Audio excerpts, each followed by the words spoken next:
বিস্তারিত জানাতে গাজীপুর নগরীর ভোগড়া বাইপাস থেকে যুক্ত হয়েছেন ইফতেখার রায়হান। ইফতেখার, জলাবদ্ধতায় কত কিলোমিটার এলাকা জুড়ে যানজট সৃষ্টি হয়েছে, জলাবদ্ধতার কারণ কি? শাফিন, সকালে মাত্র আধা ঘন্টা থেকে 1 ঘন্টার বৃষ্টি হয়েছে এবং এই বৃষ্টিতে কিন্তু নগরের বিভিন্ন অধিকাংশ সড়কগুলো কিন্তু পানিতে ডুবে গেছে এবং শুধুমাত্র নগরীর অলিগলি কিংবা সড়কগুলো নয়, মহাসড়কও কিন্তু পানির নিচে ডুবে রয়েছে এই মুহূর্তে।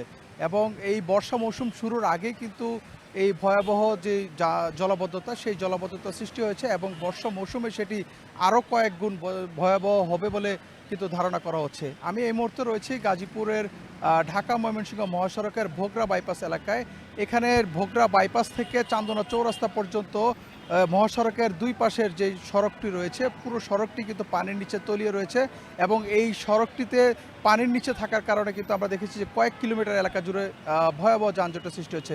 বিশেষ করে যদি বলি যে ঢাকা থেকে যে গাড়িগুলো গাজীপুর হয়ে বিভিন্ন গন্তব্যে যাচ্ছেন, সেই গাড়িগুলোকে নগরীর ভোগড়া বা নগরীর বোটবাজার এলাকার আসার পর থেকে কিন্তু এই যানজটের কবলে পড়তে হচ্ছে। অন্যদিকে চান্দনা চৌরাস্তার দিক থেকে যে গাড়িগুলো আসছে, সেই গাড়িগুলো কিন্তু এই ঢাকা ময়মনসিংহ মহাসড়কে ভোগড়া বাইপাস এবং চান্দনা চৌরাস্তা এলাকায় যানজটের মধ্যে পড়তে হচ্ছে শুধুমাত্র এই জলাবদ্ধতার কারণে। এবং এই জলাবদ্ধতার জন্য মূলত আমরা যেটি দেখেছি, ঘুরে দেখেছি যে এই ঢাকা ময়মনসিংহ মহাসড়কে কিন্তু বিআরটি প্রকল্পের কাজ হয়েছে এবং এই বিআরটি প্রকল্পের আওতায় কিন্তু মহাসড়কের দুই পাশে কিন্তু ড্রেনেজ সিস্টেম ছিল। তবে সেই ড্রেনেজ সিস্টেমটি কিন্তু অপরিকল্পিতভাবে নির্মাণ হয়েছে বলে এর আগেও অনেকেই কিন্তু অভিযোগ করেছেন, নগর পরিকল্পনাবিদরা অভিযোগ করেছেন এবং তার ফলে কিন্তু এই সামান্য বৃষ্টি হলে জলাবদ্ধতা সৃষ্টি হয় এবং তার ফলেই কিন্তু এই ভয়াবহ যানজট সৃষ্টি হচ্ছে। মাত্র আধা ঘন্টার বৃষ্টিতে কিন্তু পুরো মহাসড়কটি তলিয়ে যাচ্ছে। তো এই ছিল আমার কাছে গাজীপুরে ঢাকা ময়মনসিংহ মহাসড়ক থেকে জলাবদ্ধতার সবশেষ তথ্য। শাফিন।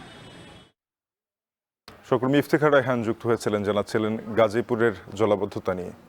আরএফএল ওয়াটার পাম্পের অটো থার্মাল